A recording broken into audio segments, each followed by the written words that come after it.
की सभी बीमारियों की दवाई है।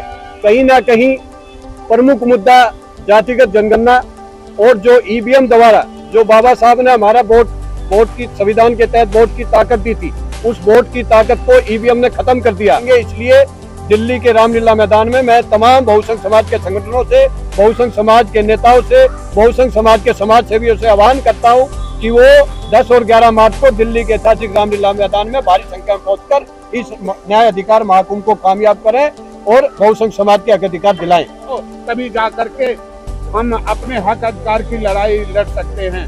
और ओबीसी, एससी, मूल निवासी वह सोता हुआ शेर है, जिस दिन जग जाएगा ये सब के सब ढेर हो जाएंगे। इस क्रम में आगे जो है विजेंद्र यादव जी हैं। सबसे पहले मैं मीडिया बंधुओं का हार्दिक स्वागत करता हूं। सबको मेरा नमस्कार। साथियों, 10 और 11 मार्च को दिल्ली के ऐतिहासिक रामलीला मैदान में देश भर के तमाम सैकड़ों बहुसंघ समाज के संगठनों के द्वारा एक संयुक्त मोर्चा बनाकर संयुक्त बहुसंख्यक समाज मंच के माध्यम से 10-11 मार्च को दिल्ली के रामलीला मैदान के अंदर, जो देश के अंदर एक वर्षों पुरानी हमारी मांग है, देश में जो जनगणना के साथ जातिगत जनगणना की, जो अब इस समय जनमत मुद्दा है और जो बहुसंघ समाज की सभी बीमारियों की दवाई है।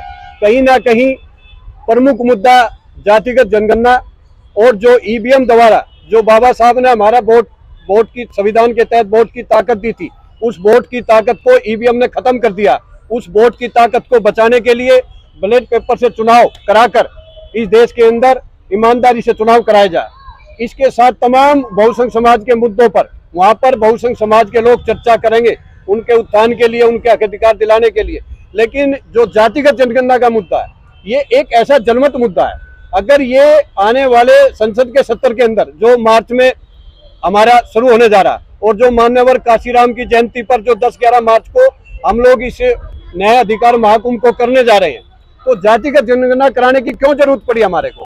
वो इसलिए जरूरत पड़ी कि 75 वर्ष के अंदर जो 10% के मनुवादी लोग हैं, जो न्यायपालिका, राजनीति और कार्यपालिका पर प्राइवेट सेक्टर, मीडिया, जितने भी सेक्टर देश के अंदर है, जो मूल निवासियों ने देश को आजादी के बाद बनाया, शिक्षा है उनको, उन पर हक अधिकार 10% के लोगों ने कब्जा जमा लिया है। तो कहीं ना कहीं जातिगत जनगणना अगर ईमानदारी से हो जाती है तो देश के अंदर किस जाति की आर्थिक, सामाजिक और राजनीतिक स्थिति कितनी डाउन है, कितनी अपर है, उसके हिसाब से सरकार योजनाएं बनाती है। तो कहीं ना कहीं हमारी मांग है कि जातिगत जनगणना कराई जाए और जातिगत जनगणना कराकर जिसकी जितनी संख्या भारी, उसको उतनी हिस्सेदारी न्यायपालिका, राजनीति और कार्यपालिका, प्राइवेट सेक्टर में दी जाए।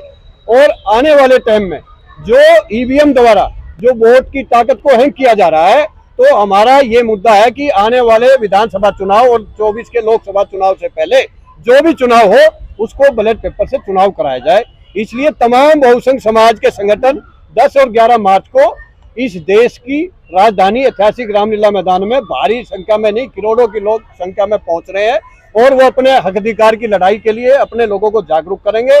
और मैं मीडिया के माध्यम से देश की सरकार को यही कहना चाहता हूं आज इस प्रेस वार्ता के माध्यम से कि बहुसंघ समाज के जो मुद्दे हैं, इनको आने वाले संसद के सत्र के अंदर जातिगत जनगणना कराकर उसकी हिस्सेदारी देने का काम करो और बैलेट पेपर से चुनाव कराकर हमारी वोट की ताकत को बचाकर उसको ईमानदारी से चुनाव कराया जाए। और जो ठेकेदारी जो इस देश को बेचा जा रहा है, गेल, वेल, रेल, जेल सब बेच दिया गया, ये इसलिए बेचा जा रहा है कि कहीं ना कहीं 75 वर्ष में बहुसंघ समाज के लोग शिक्षित हो रहे हैं, वो doctor, engineer, IPS, MLA, MP बन रहे हैं। उनको रोकने के लिए, हमारा आरक्षण खत्म करने के लिए प्राइवेटाइजेशन लाकर हमारा कॉलम खत्म किया जा रहा है। इसलिए हमें प्राइवेट सेक्टर में भी आरक्षण चाहिए। अगर प्राइवेट सेक्टर नहीं तो गवर्नमेंट सेक्टर में हमारा जो आरक्षण मिला हुआ, उसमें जो है हमारा पूरा लागू किया जाए, हमें उसका हक मिले।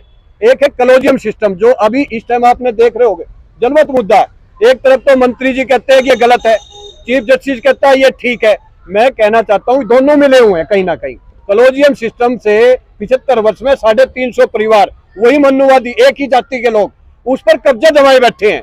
क्योंकि न्याय, ये जो यूपीएससी की परीक्षा की तरह का अगर जजों की भर्ती हो तो कहीं ना कहीं SC ST OBC माइनॉरिटी के बच्चे भी उसमें जज बन सकते हैं। इसलिए कॉलेजियम सिस्टम को खत्म करना हो, इंटरव्यू व्यवस्था को खत्म कर यूपीएससी की परीक्षा कराई जाए। और आने वाले टाइम में अगर बहुसंघ समाज के लोग इकट्ठा होकर इस लड़ाई को लड़ेंगे तो जातिगत जनगणना भी होगी और हम अपने अधिकार को ले पाएंगे। इसलिए दिल्ली के रामलीला मैदान में मैं तमाम बहुसंघ समाज के संगठनों से, बहुसंघ समाज के नेताओं से, बहुसंघ समाज के समाज सेवियों से आह्वान करता हूं कि वो 10 और 11 मार्च को दिल्ली के ऐतिहासिक रामलीला मैदान में भारी संख्या में पहुंचकर इस न्याय अधिकार महाकुंभ को कामयाब करें और बहुसंघ समाज के हक अधिकार दिलाएं। राम विश्वास कुशवाहा जी भोपाल से। आइए सर। मैं राम विश्वास कुशवाहा, महासचिव पिछड़ा वर्ग विकास मोर्चा मध्य प्रदेश। इस आयोजन में मध्य प्रदेश के सभी चलो ठीक है, दूसरे सत्र। अच्छा, आरबी यादव जी।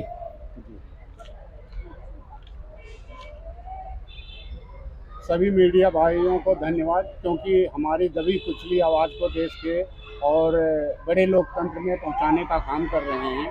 10/11 को हम सभी भारतवासी, मूल निवासी, ओबीसी, SC, ST माइनॉरिटी के लोगों से हाथ जोड़ करके आह्वान करते हैं कि 10/11 को रामलीला मैदान में अपने हक अधिकार, ABM हटाओ, लोकतंत्र बचाओ, संविधान बचाओ और जाति जनगणना करा करके अपने जिसकी जितनी संख्या भारी उसकी उतनी हिस्सेदारी। और WTP और पैगाम के द्वारा ये कहा जा रहा है, क्योंकि भूखा पेट ही क्रांति लाता है, वो समय आ गया हमारा हक अधिकार छीन करके आज भारतवर्ष को फिर खोखला बनाया जा रहा है। इसलिए मेरा कहना है, मिटा दो जुल्म की हस्ती, यही हम सब का पैगाम है। हम सब भारतवासी हैं, संघर्ष करना हमारा काम है। मेरे भाइयों, ये 3% के लोग, एक विशेष कौम के लोग जो हमारे हक अधिकार को छीन रहे हैं, जो अपने आप को खुद को ही राष्ट्र समझते हैं और खुद की विचारधारा को हिंदुत्व समझते हैं। खुद के द्वारा जब हमारे ऊपर दलित, शोषित, वंचित के ऊपर उपद्रव करते हैं तो कहते हैं सैन्य प्रक्रिया हो रही है। खुद अपने विचारधारा के द्वारा जब हमको गालियां देते हैं तो कहते हैं ब्रह्मा का वाक्य है। मेरे भाइयों, इनकी पहचान है, ये बुरा करते हैं और बुरा देखते हैं और बुरा ही सुनते हैं। इसलिए सभी जितने भी संगठन हैं भारतवर्ष में, छोटे मोटे, सभी से आह्वान किया जा रहा है कि अब समय आ गया है, एकजुट होकर के, इकट्ठा होकर के एक मंच पे आओ, तभी जा करके हम अपने हक अधिकार की लड़ाई लड़ सकते हैं।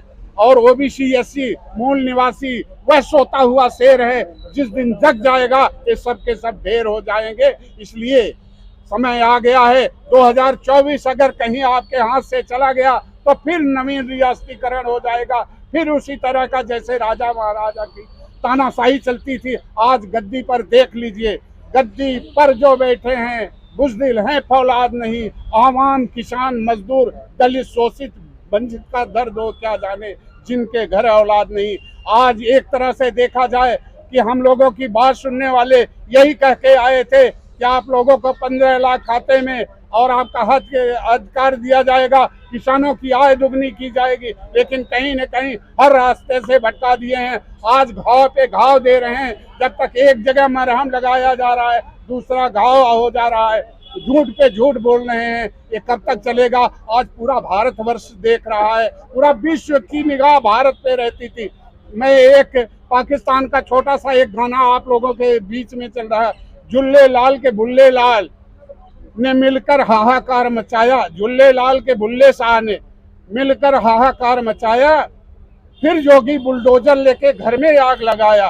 एक बार जो लग जाती है देश बेचैन बीमारी, फिर मरते दम छूटती नहीं तिकड़म की तैयारी। जोगीरा सारा आगे होली है, इसलिए बुरा न मानो होली है। और इनको पूरा विश्व देख रहा है इनके यहाँ क्या ड्रामा चल रहा है, और हमारे यहाँ के लोग अभी सोए हुए हैं। कब तक सोते रहोगे? जागो ये मूल निवासियों। जब भी चाहे अंग्रेज, मुगल, ब्रिटिश जो भी आए हैं, यही किसान, मजदूर और आवाम मूल निवासी ही लड़ करके उनको भी भगाने का काम किए हैं। इसलिए अगर नहीं जागते हो तो राष्ट्र लुट जाएगा, राष्ट्र का किसान, आवाम, मजदूर लुट जाएगा, ये आसार नजर आता है। अब हुकूमत में बैठे हुए एक तरह से जुमलेबाज, झूठे तड़ीपार नजर आते हैं। यही मूल निवासी भारतवासी, गरीब, शोषित, वंचित, दलित देश को विश्व गुरु और कृषि प्रधान देश बनाए, आज गद्दी पे बैठे हुए लोग इन्हीं को गद्दार बता रहे हैं। इसलिए 10 और 11 तारीख को सभी लोग विशेष ध्यान दें और जिसको जो सहयोग करना हो, क्योंकि हमारा गरीब मजदूर शोषित वंचित का यह समाज मिल करके लड़ाई लड़ रहा है। सबसे हाथ जोड़ करके निवेदन है, जो सहयोग देना हो उनके लिए भी खाता नंबर दिया जाएगा, वो हमारा सहयोग करें। और क्योंकि निर्णायक लड़ाई लड़ने के लिए सबका सहयोग चाहिए और हमें सभी पार्टी के सभी दलों को, सभी संगठनों का आह्वान किया जाता है, सब 10-11 को पहुंचो और सबको मंच दिया जाएगा, अपनी आवाज को बुलंद करो। इन्हीं बातों के साथ भाइयों, ये आवाज पूरे देश में फैला दो, क्योंकि अब समय नहीं बचा है। इसलिए क्योंकि जिनको अधिकार दिया गया था आज रक्षक भक्षक बन गया है। पुलिस वाले हमारे ये गरीब भाई, दलित, शोषित, वंचित किसान जाते हैं, आवाज उन्हीं के ऊपर पकड़ करके बंद कर दिया जाता है, उल्टे मुकदमे लाद दिए जा रहे हैं। कोई सुनने वाला नहीं है इनका। इसलिए समय आ गया है, सभी जागरूक मंच के द्वारा सब लोग एकजुट हो, ईर्ष्या ईगो छोड़ दो। अगर भारत राष्ट्र हमारा खत्म होता तो पूरे भारतवासियों की बदनामी होगी। इसलिए संविधान बचाओ और गरीब बचाओ और पूरे आवाम को बचाओ, यही हमारा निवेदन है। वीडियो कैसी लगी आप अपने कमेंट्स के माध्यम से हमें बता सकते हैं और चैनल को लाइक, शेयर और सब्सक्राइब जरूर करें। धन्यवाद।